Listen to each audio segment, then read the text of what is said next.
My name is Jenny, and I'm a wife and mom raising 2 kids. But I used to live a more glamorous life as a TV reporter. I was on the nightly news interviewing pop stars and politicians. So when I said goodbye to TV and hello to motherhood, I suddenly discovered what we moms are up against. We live in a world that tells us to be rich and famous, thin and successful. You know, almost nobody says, "Oh, hey, you're a mom? That is fabulous." But you are fabulous, and I'm here to tell you why. It's the Channel Mom Show, celebrating you with Jenny Dean Schmidt. Brought to you by the Healthy Marriage Project. Just click on one of their ads to find out about a healthy relationship workshop near you. I love real mothers, and our next guest recently wrote this. Listen to this, Shelley, you're going to like it. This is what she said. Basically, I live in a locker room. I have 3 amazing sons and a fantastic husband and even a cute little boy dog. So she's got all men. Part of my job is to keep our house from smelling, looking, and sounding like a locker room. This book, and the book she's written, comes after I learned the hard way what it means to truly live a balanced life, to put my boys first without losing myself, and how to cherish each moment I'm given with my kids. Writing this book, keeping up with my blog, and speaking to moms groups keeps me challenged and honest. I do not have all the answers, she says, but I figured I could share some of the lessons I've learned. I love it. That's Kasey Johnson, the author of 7 Ways to Be a Smarter Mom and the Smarter Moms blogger. You can go and look at her blog. Welcome, Kasey, to the Channel Mom Show. Hi, guys. Great to be with you. Oh, we're so glad to have you, and we're ready to have you help our moms today because I know you're gonna. Let's just start right out. How do you think moms want to be smarter? I mean, I know I do, but I'm not even sure I can put my finger on how I want to. I don't know about you, Shell, but do you have any ideas? I want to be able to just let it go. Yeah.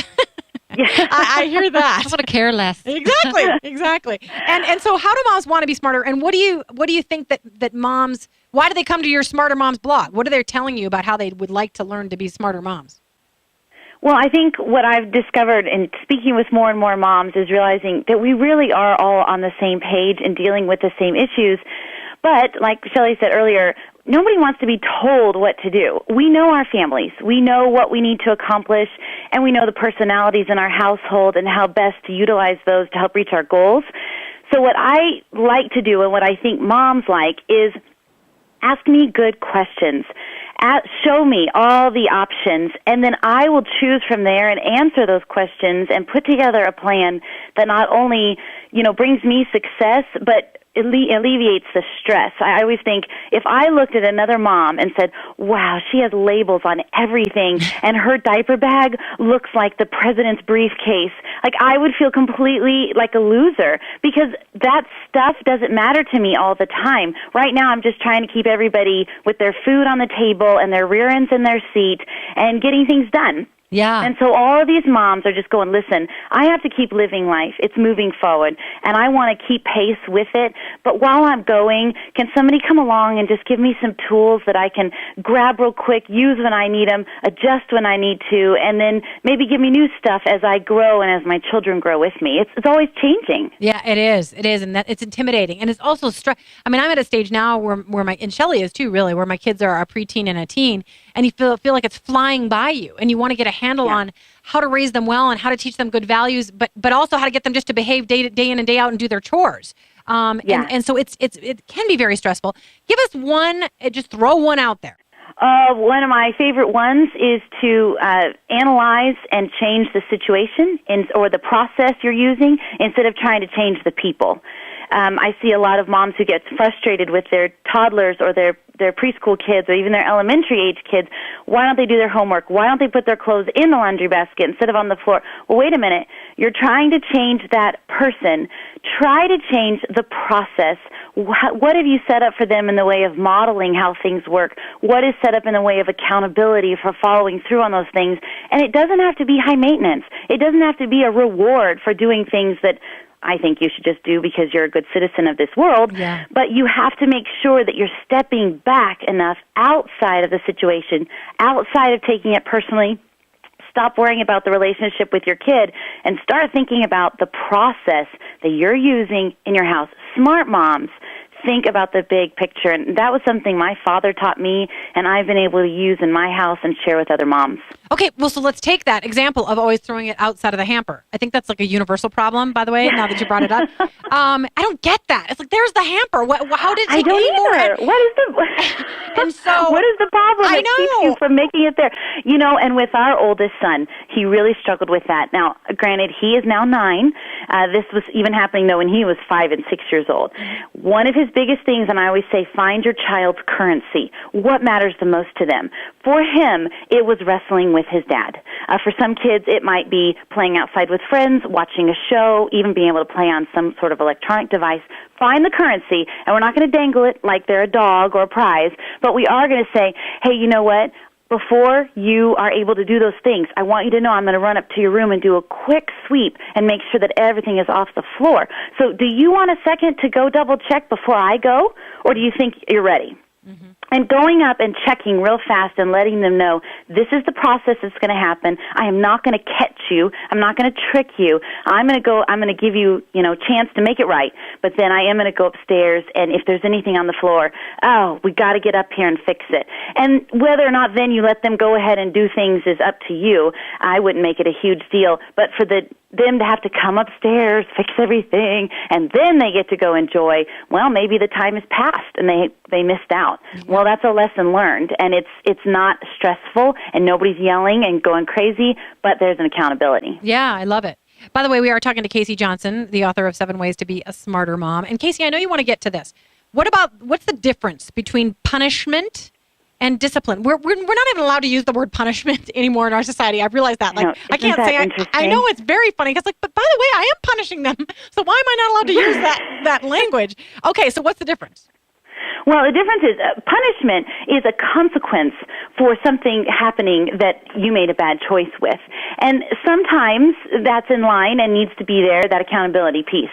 But to me, sometimes we stress too much about what's their punishment going to be, when discipline is trying to encourage them and direct them and give them all the direction that they need to make good choices along the way. Becoming a disciplined person means I know what I have to do to get my job done and make everything happen. When I talk to moms, I say, here's my 3 Ds of discipline. And you can call this punishment if you want to, because I'm sure within it happens. But the 3 Ds of discipline is discipline without being distracted, without drama, and without degrading. And if you follow those 3 principles, I think you're going to find a direction and an outcome that's much more pleasing and effective for you and your kids. Okay, without distraction, without drama, and without... what was the last degrading them. Yeah, that's so we don't look at them and we say, "What were you thinking?" They weren't thinking. They're children. They don't think half the time. They just act. Yeah, so that's absolutely. Kind of like asking the dog why it peed on the carpet. And briefly, because I want to get to a couple more questions. What do you mean by distraction? What do you mean discipline without distraction?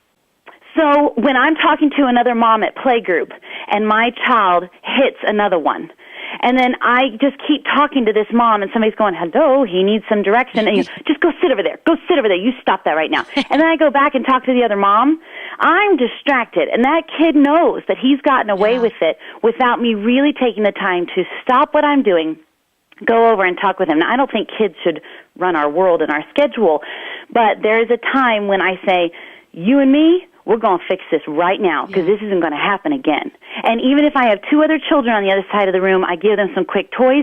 I'll be right back. I need to talk to your sister. I go over and I take care of her because she is my number 1 priority right now, and she knows that I think she's a priority and this behavior has to stop. Yeah, and I just want to call all moms out because I know I'm guilty. Maybe you're a perfect mom out there, but I think we're all guilty of this. You know when that happens the most? When we're on the phone or we're texting. And so we kind of briefly discipline them, stop it. And that's true. And then we go back to the phone conversation because nothing's going to stop us from talking to our girl on the phone. Yes, and I want to tell my friends, but any good, loving adult relationship understands that you're going to call them back and your kids need you right now. Yeah, exactly. Any good, healthy person. Oh, because your kids will persist if they can see you're on the phone. It won't matter. She's going to be on the phone for another hour. Well, they know when you're distracted. Or the worst one is in the grocery store. I mean, I've had a kid in the frozen aisle section and another one by the milk, and I can see both of them, but I think if I try to discipline right now, I'm going to hurt one of them, but we are not going to ignore this until we get to the car. I'm taking care of it now. And everybody stares at me. Yeah, me too. I don't know how you feel about spanking because you're talking about avoiding the 3 S's, shouting, spanking, and sloughing, but I did spank. and people, you always thought that they were going to call child services if you did so. No, I've spanked too. My thing with spanking though is to not do it as a knee-jerk reaction or out of anger. Absolutely. I totally agree with you. Yeah. I totally agree. It has to be well thought out. It has to be, the good book says that if you spare the rod, you do spoil the child. And I can't tell you how many kids I've seen that actually has come true on. So yeah, you can't spank willy-nilly. You should not absolutely beat your child, and you should never do it in anger. But yeah, I did. I would find a quiet aisle sometimes if my child was throwing, soup cans across the aisle, and I would go spank them in a quiet aisle where nobody could see me, and be very quick and very undramatic, and it hurt them a little, and so they were done. They stopped throwing soup cans. You know what I mean? But you didn't degrade them. You didn't have any drama, and you weren't distracted. You took care of it, and sometimes that's the best way to do it. So I'm not against it, just like you said, the method that it's carried out. Yeah. Shelley, did you have a question, dear? So my question was, how do you motivate the kids? When they're, if it's a behavior that you want them to do, how do you make it become their motivation? To me, that's another currency thing, but I also love catching my kids. I think whispering is one of the lost arts of parenting. And to walk up behind a child when you see them sharing or you see them doing something and whisper into their ear, I just love how you did this, or, man, you really followed through. Excellent job. There's something very intense and personal and amazing about that moment. And I love at night when my husband's home and we maybe one night a week don't have a sports event, we actually get to see each other and talk at the table, to talk to my husband and say, I want to tell you what I saw Tyler do today for James. It was amazing. And I'm not talking to the children, I'm talking to their dad, or I'm talking to a friend at playgroup. And it's not bragging, it's not doting, it's saying, I noticed this and it was awesome. And I think kids respond to that kind of positive interaction and feeling like, hey, she thinks I can handle this, and keep going. And you do it in front of them when you're complimenting them, right? Oh, yes, sitting right there, and they are watching and listening the whole time without it being directed towards them. It's an indirect understanding. Okay, with about 45 seconds left, I want you to share a little bit about Smarter Moms and how people can connect with you and your book. All right, Smarter Moms, our website is the word smarter-moms.com. Would love to have anybody visit. There's a couple of things to sign up for, the blog posts. We also have a monthly e-newsletter that's free. We have about 1,700 moms from across the country, and we love to feature mom-run businesses, and we give you tips for organizing your home, preparing for the next holiday that's coming up. If you follow us throughout the year, you're going to be on top of everything. And we also love to come speak to places all over the country. There's information there. And the book, of course, is available through our website. It's on Amazon, anywhere else. But we would just love to connect with more moms and just encourage them to keep going, trust themselves. You're really doing a great job, even on those bad days that you feel like you've dropped the ball. You haven't. It's going to be okay. Yeah, thanks for saying so, because moms need to hear that. Kasey Johnson, the author of 7 Ways to Be a Smarter Mom. You're fabulous. Will you come back sometime? Oh, I would love to. Thanks for the opportunity. You guys have an awesome day. You too, dear. Take care. Okay, bye-bye. Alrighty, that was Kasey Johnson, as I said, the author of 7 Ways to Be a Smarter Mom. She was full of great advice and enthusiasm, wasn't she, Shell? She was. She just makes me want to go home and discipline. My poor kids. Exactly. Yeah.